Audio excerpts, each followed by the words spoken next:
اعوذ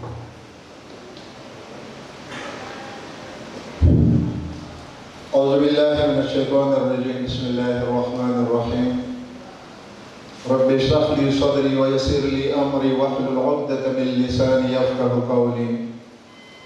قابل قدر مہمانان گرامی، حال میں موجود فاٹا کے مختلف علاقوں سے آئے ہوئے مہمان، مشیران، بزنس کمیونٹی سے تعلق رکھنے والے جوان، اور اسپیشلی ہمارے جوبار کے گیسٹ آئے ہوئے لاہور سے، سب کو السلام علیکم ورحمۃ اللہ وبرکاتہ۔ سب سے پہلے تو میں یہ بتاتا چلوں کہ میرا تعلق بزنس کے ساتھ ساتھ میں زیادہ تر سیاست میں ہوں۔ میرے اپنی ایک سیاسی پارٹی ہے، قبائل عوامی پارٹی۔ پورے فاٹا 27,280 مربع کلومیٹر علاقے اور ایک فیک مردم شماری کے مطابق 50 لاکھ، لیکن اوریجنل مردم شماری کے مطابق 1 کروڑ سے اباؤ قبائلی عوام کو ہم لوگ قبائلی عوام کی نمائندگی کرتے ہیں۔ یقین مانو میں جہاں بھی جاتا ہوں، چاہے وہ ہمارے سیاسی پروگرام ہو یا کوئی دوسرے ایونٹ ہو، ایک بیماری مجھے لگی ہے کہ میں کبھی ایک مخصوص ٹاپک کی کوئی تیاری نہیں کرتا ہوں۔ بس جو بھی سامنے آیا، وہ کچھ لوگ جو ہے اچانک جہاں پہ جاتے ہیں، کچھ لوگوں کا طریقہ ہے وَمَا رَمَيْتَ إِذْ رَمَيْتَ وَلَكِنَّ اللَّهَ رَمَى شروع ہو جاتے ہیں۔ میں بھی اسی طریقے سے موقع کو دے کر شروع ہو جاتا ہوں اسی طریقے سے۔ جب مجھے مرتضیٰ بھائی نے بتایا کہ آپ کو ہم لوگ ساؤتھ وزیرستان اور پورے فاٹا کی طرف سے بزنس کے اوپر، کاروبار کے اوپر اور ہمارے منرلز کے اوپر ہم لوگوں نے آپ کو دعوت دی ہے، تو میں سوچ رہا تھا کہ میں کسی سے بات بھی کروں بزنس کے ایسے ماہرین سے، کیونکہ بزنس سے میرا تعلق ہے لیکن فاٹا کے اندر نہیں، پشاور میں انڈسٹری سے بھی منسلک رہا ہوں، ہول سیل کا کاروبار بھی کیا ہے، فوڈ انڈسٹری بھی 2-3 سال تک چلائی ہے اور کاسمیٹکس انڈسٹری بھی چلائی ہے، لیکن فاٹا کے اندر نہیں، فاٹا سے باہر۔ تو جب اس نے مجھے کہا کہ آپ کو بات کرنی ہے، پہلے میں نے کہا کہ میں کسی سے مشورہ کر لوں، پھر جب میں نے سوچا کہ وہ اکثر لوگ کہتے ہیں کہ اپنے گھر کو ایک اندھا بھی بہتر سمجھتا ہے، اگر اس کی جھونپڑی ہے ایک اندھا بھی بہتر سمجھتا ہے، تو ساؤتھ وزیرستان اور فاٹا، سابقہ فاٹا، یہ ہمارا گھر ہے۔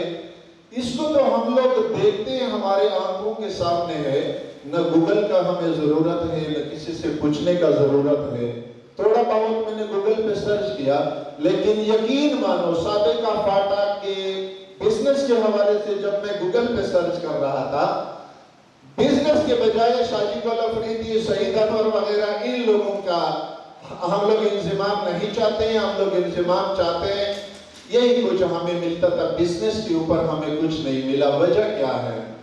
وجہ یہ ہے کہ اگر میں جھوٹ بولوں کہ ہمارے سابقہ فاٹا میں بزنس بہت ہائی لیول پہ جا رہے ہیں، تو میں جھوٹ بولوں گا، کیونکہ ہمارے سابقہ فاٹا میں جو بزنس تھا، چاہے وہ ٹرانسپورٹ سے منسلک تھا، چاہے وہ ڈرائی فروٹ کا تھا، چاہے وہ انڈسٹری تو ہماری ہے نہیں، وہ جب ہمارے فاٹا کے اوپر مختلف طرح کے آپریشن مسلط کیے گئے، ضرب عذاب، در اغلب، بیا در اغلب، فلانا ڈمکھانا، ہمارے سابقہ فاٹا کے جتنے بھی کاروبار ہیں سب ملیارڈ ہو چکے ہیں، اور اس وقت حکومت اور حکومتی اداروں کی طرف سے زبانی جمع خرچ کی حد تک تو وہ لوگ بہت کچھ کر رہے ہیں، لیکن اگر میدان پہ دیکھا جائے، عملی طور پر دیکھا جائے تو کچھ بھی نہیں ہے۔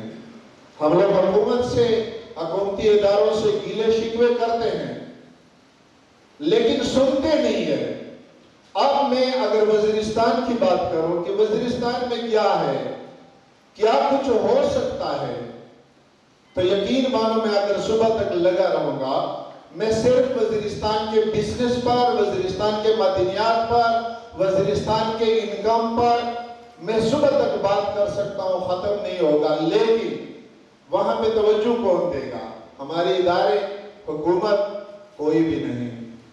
ہمارے ساؤتھ وزیرستان میں انٹرنیشنل 2 کوریڈور لگے ہوئے ہیں افغانستان کے ساتھ۔ بھائی نے بات کی کہ کہ افغانستان کے ساتھ ہمارے جو انگور اڈا کا کوریڈور ہے، دوسرے کوریڈور کی نسبت 450 کلومیٹر کابل کے قریب پڑتا ہے. میرے خیال میں اس کا کہنا یہی تھا کہ کابل کے قریب پڑتا ہے، کیونکہ افغانستان کے ساتھ تو سب لگے ہوئے ہیں. یقیناً کابل کے ساتھ وہ قریب ہے، اور کابل دارالخلافہ ہے افغانستان کا. ہم لوگ وہاں پہ کیا کرتے ہیں؟ ہمیں کیا کچھ ملا ہوا ہے؟ بہت کچھ کر سکتے ہیں، لیکن ہمیں اجازت نہیں ہے.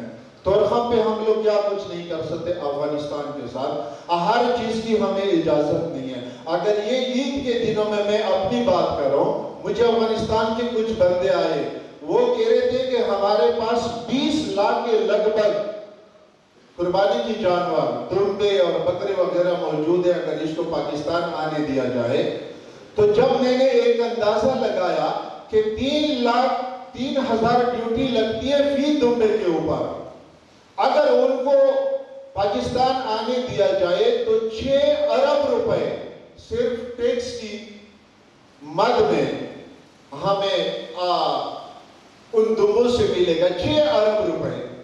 اور اگر ان دمبوں کا جب میں نے اندازہ لگایا کہ 60 ارب روپے پاکستان آ رہے تھے، میں نے تھوڑی بہت کوشش کی، مجھے اپنی بھی لالچ تھی کہ مجھے بھی کچھ مل جائے گا. فی دمبا اگر مجھے 100 روپے بھی ملتے تھے 1 ارب سے اوپر بن رہا تھا، لیکن اس کی اجازت ہمیں نہیں دے دی گئی. اسی طرح افغانستان میں اگر منرل وہاں سے یہاں لائے جا رہے ہیں، یہاں سے ادھر کوئی چیز لے کر جا رہے ہیں، اجازت ہمیں نہیں دیا جا رہا. تو ہم لوگ کھل کر بات کریں گے کہ فاٹا میں ساؤتھ وزیرستان کی اگر بات کرو، ساؤتھ وزیرستان میں انڈسٹری تو ہے نہیں، ٹرانسپورٹ کا کاروبار تھا نان کسٹم میڈ گاڑیوں کا. مرجر کے بعد وعدہ کیا گیا کہ فاٹا کو، سابقہ فاٹا کو 10 سال کے لیے کسٹم فری، لیکن ہمارے وہ نان کسٹم میڈ گاڑیاں ابھی تک ایک گاڑی کی رجسٹریشن نہیں ہوئی ہے. وہ گاڑیاں ادھر ایسے ہی کھڑی، کسی کو تو آنے بھی نہیں دیا جا رہا. تو وہ ٹرانسپورٹ کے شعبے سے جتنے لوگ منسلک تھے ان کا کاروبار والے ہمیں. اس کے علاوہ ہمارے مارکیٹیں، جو جتنے بھی مارکیٹیں تھے ہمارے سابقہ فاٹا کی، سب بم بارود کی نظر ہو گئے. اب کچھ پہ تو کام ہو رہا ہے، لیکن بہت سارے ایسے ہیں کہ ابھی تک ایسے ہی ویران پڑے ہیں.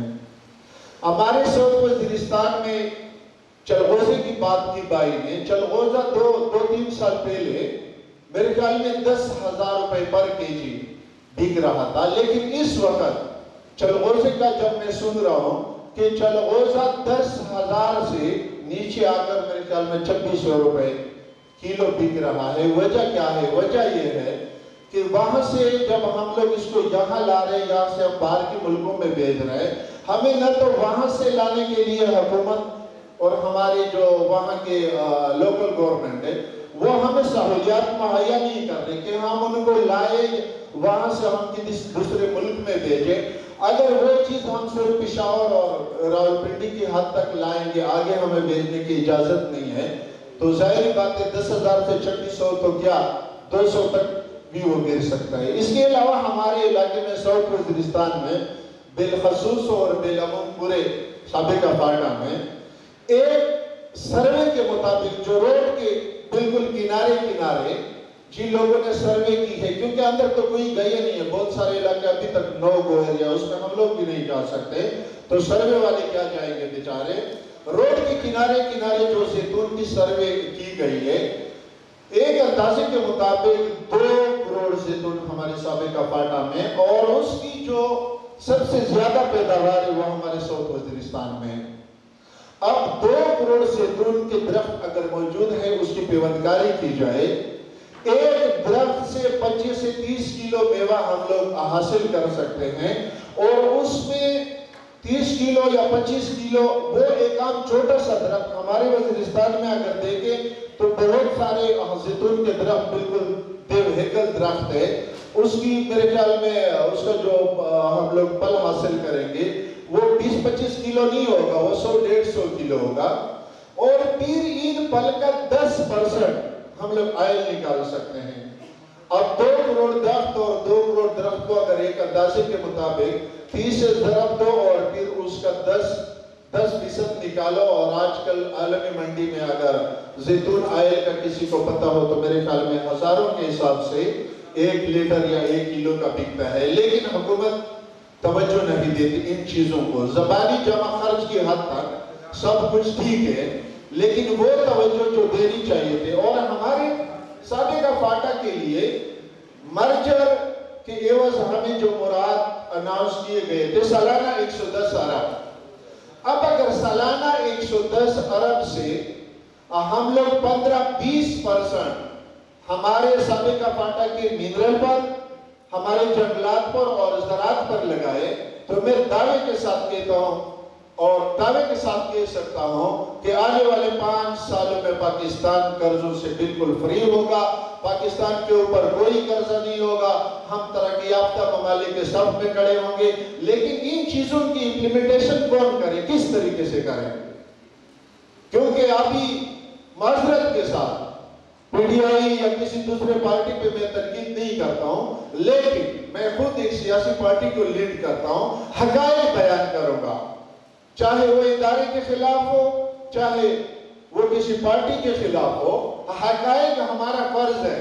اگر حقائق پہ ہم بات نہیں کریں گے، ہم چشم پوشی کریں گے یا اداروں کی خوشنودی کی خاطر یا کسی پارٹی کی خوشنودی کی خاطر یا حکومت کی خوشنودی کی خاطر، تو میرے خیال میں ایمان کا بھی پھر تقاضا ہے کہ ایسے بندے کا ایمان بھی کمزور ہوگا.